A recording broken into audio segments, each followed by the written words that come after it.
नमस्कार, आप देख रहे हैं जोहार झारखंड। मैं हूं आपके साथ रुचिका राज। बुलेटिन की शुरुआत करते हैं। केंद्रीय मंत्री और खूंटी के बीजेपी प्रत्याशी अर्जुन मुंडा ने तामाड़ प्रखंड में जनसंपर्क अभियान चलाया है। उन्होंने केंद्र सरकार की उपलब्धियों को गिनाया और कहा है कि पीएम नरेंद्र मोदी के नेतृत्व में देश लगातार आगे बढ़ रहा है। उन्होंने आदिवासियों के गौरव को याद करते हुए ये कहा है कि जंगल में रहकर आदिवासी समाज ने अंग्रेजों से लोहा लिया था, पर उन्हें इतिहास के पन्नों में वो जगह नहीं मिली जिनके वो हकदार थे।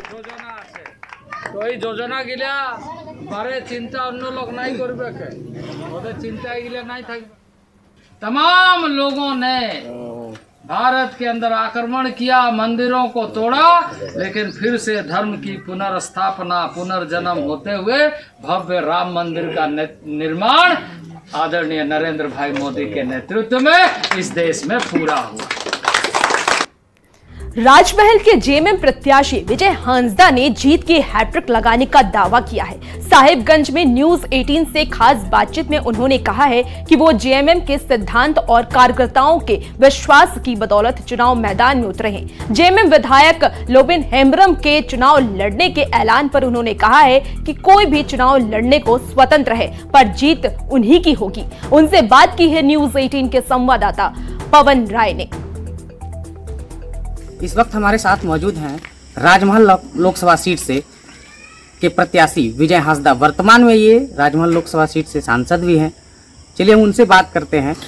मैं माननीय गुरु जी को और माननीय हमारे कार्यकारी अध्यक्ष माननीय श्री हेमंत सोरेन जी को और पार्टी को बहुत बहुत आभार व्यक्त करता हूं कि उन्होंने मुझे तीसरी बार फिर से पार्टी के सिंबल पे राजमहल लोकसभा से प्रत्याशी के रूप में उतारा है और पार्टी के सिद्धांतों और यहाँ के तमाम हमारे गठबंधन दल के साथी कार्यकर्ता सबों के साथ हम लोग मजबूती से मैदान में उतरेंगे।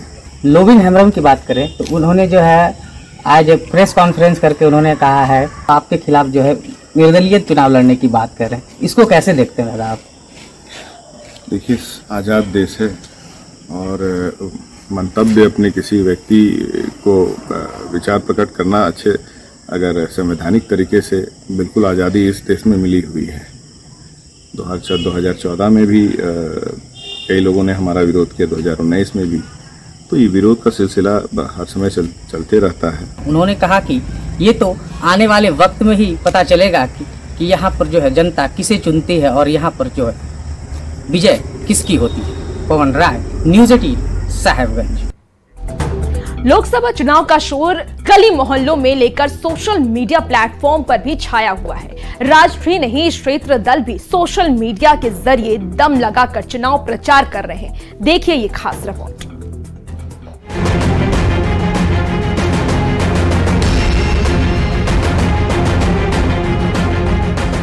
सोशल मीडिया प्लेटफॉर्म इस समय चुनावी रंग में रंगा है। हर दूसरे पोस्ट में किसी न किसी नेता के हाथ जोड़े तस्वीर दिखाई दे रही है। पार्टियों के घोषित उम्मीदवार से लेकर संभावित उम्मीदवार तक का चुनावी दौरा पलक झपकते सोशल मीडिया पर अपडेट हो रहा है। आने वाले समय में नेताजी का कार्यक्रम कहां और कब होगा, ये सब जानकारी सोशल मीडिया प्लेटफॉर्म पर साझा हो रही है और इसके लिए राजनीतिक दल के साथ खुद नेताओं की टीम भी दिन रात काम कर रही है। बीजेपी की सोशल मीडिया टीम 3 स्तर पर काम कर रही है। बीजेपी का सबसे ज्यादा फोकस केंद्र की उपलब्धियों को दिखाना है। कांग्रेस की सोशल मीडिया टीम प्रदेश से लेकर विधानसभा स्तर पर एक्टिव है। कांग्रेस ने सोशल मीडिया पर सकारात्मक चीजें दिखाने का दावा किया है। सत्ताधारी जेएमएम ने भी प्रदेश से लेकर जिला स्तर पर सोशल मीडिया की टीम बना ली है। ये टीम प्रखंड स्तर के नेता और कार्यकर्ताओं को जोड़ने का काम कर रही है। वर्षों में जो ऐतिहासिक कार्य किए हैं वो मोदी की गारंटी को पूरा करने की बात करें या गरीब कल्याण योजनाओं को पूरा करने की बात करें तो हमारे पास सोशल मीडिया में अपने अचीवमेंट्स को भी दिखाने की एक लंबी लिस्ट है। क्योंकि अभी तक पिछले 10 वर्षों से भाजपा ने व्हाट्सएप यूनिवर्सिटी से ही लोगों को बेवकूफ बनाया है, उसके ऊपर भी हम काम कर रहे हैं और व्हाट्सएप यूनिवर्सिटी के ऊपर भी जो उन्होंने नकारात्मक छवि उसका बनाया है, हम सकारात्मक चीजों को लेके वहां तक। हम लोगों ने सोशल मीडिया के माध्यम से सांगठनिक स्तर पे हर एक प्रखंड जिलों में ही सोशल मीडिया सदस्य हैं हमारे, जो लोग हर एक प्रखंड तक सोशल मीडिया प्लेटफॉर्म पे हम लोग संगठन को ला रहे हैं, जिसका हमारा प्रयास है कि वो उसे पंचायत स्तर पे भी हम लोग सोशल मीडिया को लाएं। बदलते जमाने में चुनाव प्रचार का अंदाज भी बदल गया है। अपनी बात जनता तक पहुंचाने के लिए सोशल मीडिया कम खर्च में बेहतर जरिया साबित हुई है। हालांकि सोशल मीडिया पर चल रही चुनावी लड़ाई जमीनी परिणाम को कितना प्रभावित करती है, ये तो वक्त ही बताएगा। रांची से न्यूज़ 18 के लिए अविनाश कुमार की रिपोर्ट।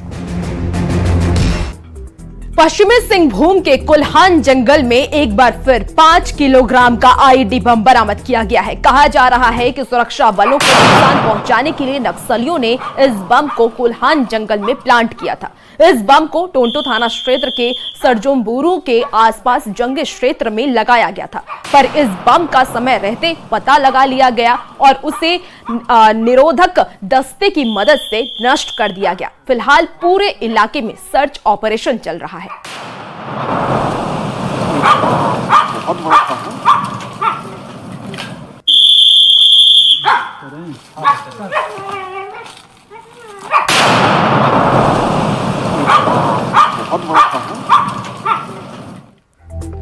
खूंटी पुलिस ने 2 उग्रवादियों को गिरफ्तार कर लिया है। 2 पीएलएफआई नक्सली लेवी वसूलने आए थे, तभी खूंटी पुलिस ने छापा मारा और दोनों नक्सलियों को गिरफ्तार कर लिया। दोनों के पास से अवैध हथियार, कारतूस के साथ नक्सली पर्चा और लेवी की रकम भी बरामद की गई है।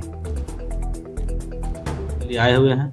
इस सूचना पर डीएसपी प्रोबेशनर राम प्रवेश कुमार, इंस्पेक्टर किशुन दास, अड़की थाना प्रभारी एवं अन्य लोगों द्वारा टीम बनाया गया और उस टीम द्वारा त्वरित छापेमारी करते हुए अड़की थाना के डोल्डा बगड़ी मोड़ के पास से 2 व्यक्तियों को पकड़ा गया है। दोनों के पास से 1 देसी कट्टा, 2 गोली, 6 पीएलएफआई का पर्चा बरामद हुआ है। दोनों का नाम पलामू के डीआईजी वाईएस रमेश ने लोकसभा चुनाव को लेकर के यूपी और झारखंड सीमा पर बिलासपुर में बनाए गए चेक पोस्ट का जायजा लिया है। साथ ही वहां नियुक्ति मजिस्ट्रेट और पुलिस अफसरों से गाड़ी की जांच भी कराई है। उन्होंने कहा है कि चेक पोस्ट पर सीसीटीवी से निगरानी कराई जाए और इसके तहत जांच की जाए।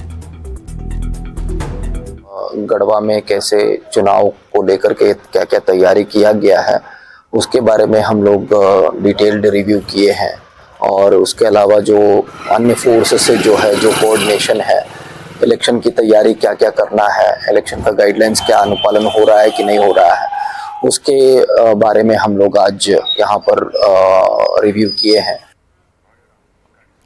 खबर धनबाद से है, जहां धनबाद के मटकुरिया में रिटायर्ड रेल कर्मचारी मोहम्मद इकबाल के घर पर आग लग गई। घटना के समय घर पर कोई नहीं था। देखते ही देखते आग की लपटें फैलने लगी और इससे अफरा तफरी मच गई। आसपास के निवासियों ने खुद आग पर काबू पाने की पूरी कोशिश की। शीशा तोड़कर आग बुझाने का प्रयास भी किया गया। थोड़ी देर में फायर ब्रिगेड की टीम घटनास्थल पर पहुंची और आग पर काबू पा लिया। तब तक लाखों रुपए की संपत्ति जलकर खाक हो गई थी। बताया ये जा रहा है कि शॉर्ट सर्किट से आग लगी थी और इसी की आशंका भी जताई जा रही है। एसी उसी शॉर्ट किया होगा।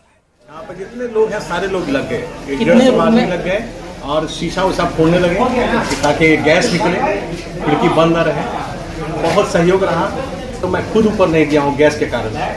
और फायर ब्रिगेड आ गई है, अब मैं जाऊँगा तो देखूंगा तो आकलन। सबसे पहले तो मैं यहाँ के लोगों को शुक्रिया अदा करता हूँ कि यही आग अगर 10-15-20 मिनट बाद अगर होता, सब लोग अगर रफ्तार के वक्त अपने अपने घर में अगर रहते तो ये जो है आग काबू करना बहुत मुश्किल होता है। अल्लाह का लाख लाख शुक्र है कि 10-15 मिनट पहले हुआ था, 15-20 मिनट पहले हुआ।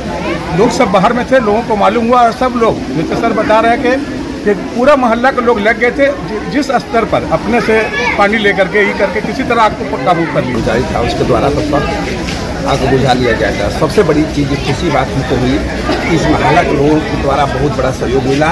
इन लोग का इतना सहयोग से इन लोगों को तत्परता के साथ बहुत बड़ा घटना बच गया। छोटी चीज़ नहीं बड़ी।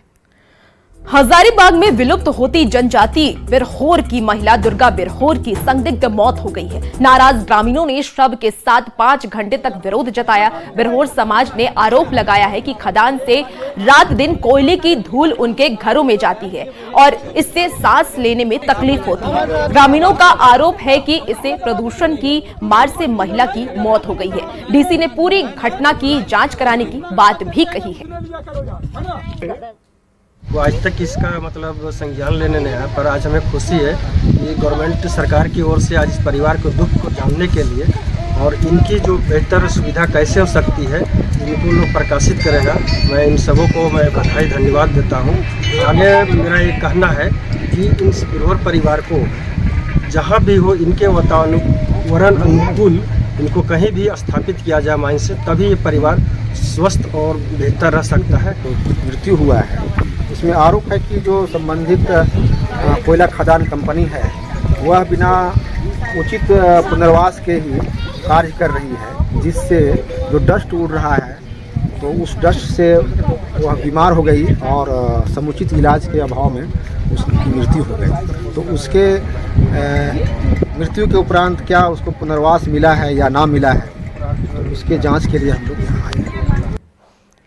पाकुड़ में हिरनपुर बाजार के मवेशी हाट में कुएं की खुदाई के दौरान हनुमान जी की प्रतिमा निकली है।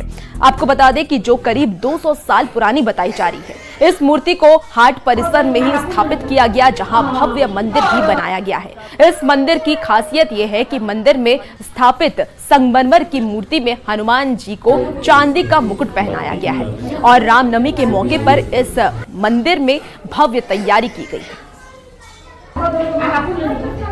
प्राचीन काल में कुआं खुदाई हो रहा था, तो कुआं खुदाई के दौरान में बजरंगबली का छोटा सा मूर्ति मिला था, तभी से स्थानीय लोगों का द्वारा स्थापित मूर्ति किया गया था मंदिर का यहाँ पर। उसके बाद से पूजा पाठ चल रहा है। जैसे समय बीता उसी तरह भव्य आयोजन भी हो रहा है। यहाँ पर हम चौथा पीढ़ी में पूजा कर रहे हैं, हमारा 3 पीढ़ी है। और इसी बीच इस वक्त की बड़ी खबर बता दें, रांची से इस वक्त की बड़ी खबर सामने आ रही है, जहां ईडी दफ्तर से निकली है अंबा प्रसाद। तो तीसरे दिन 7 घंटे तक हुई है अंबा प्रसाद से पूछताछ।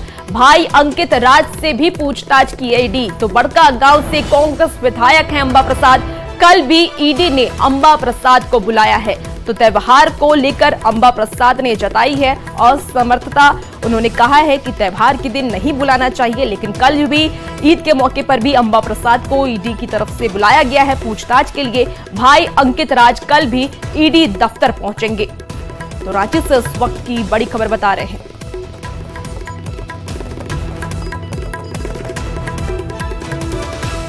साहिबगंज में झारखंड ग्रामीण बैंक में वृद्धा पेंशन के लाभुकों को खाते में अवैध निकासी का मामला सामने आया है। वृद्धा पेंशन के लाभुकों ने इस बैंक में खाता खुलवाया था, जिसमें से सैकड़ों खाता धारकों की मौत 5 से 8 साल पहले हो चुकी है। परिजनों का यह आरोप है कि बैंक कर्मी और बिचौलियों ने मिली भगत से इन खाता धारकों के अकाउंट से करोड़ों रुपए निकाल लिए हैं और सूत्रों की माने तो इस बैंक में 5 से 6 साल से ये खेल चल रहा है। अब तक 3 से 5 करोड़ का घोटाला हो चुका है।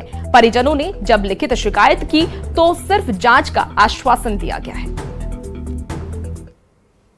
दादी गुजरने के बाद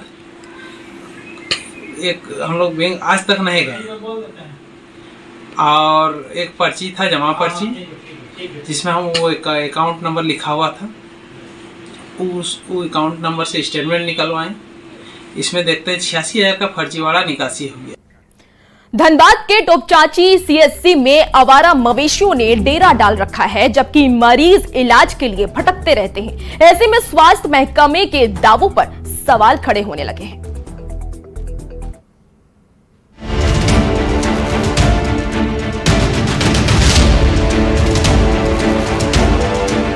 ये है धनबाद के टोपचांची सीएचसी का नजारा, जहां जानवर और इंसान दोनों के दर्शन एक साथ हो जाएंगे।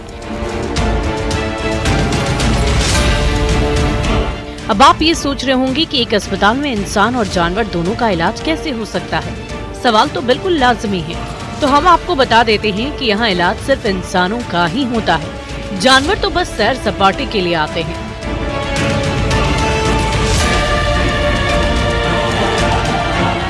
तोपचांची सीएचसी की इन तस्वीरों ने बेहतर स्वास्थ्य व्यवस्था के दावों की पोल खोलकर रख दी है। अंदाजा लगाना मुश्किल नहीं कि यहाँ की व्यवस्था किस कदर चरमराई हुई होगी। दिन के उजाले में भी मवेशी घूमते नजर आते हैं, कभी सैर सपाटा करते हैं तो कभी परिसर में रखे कागजात खाते हुए देखे जाते हैं।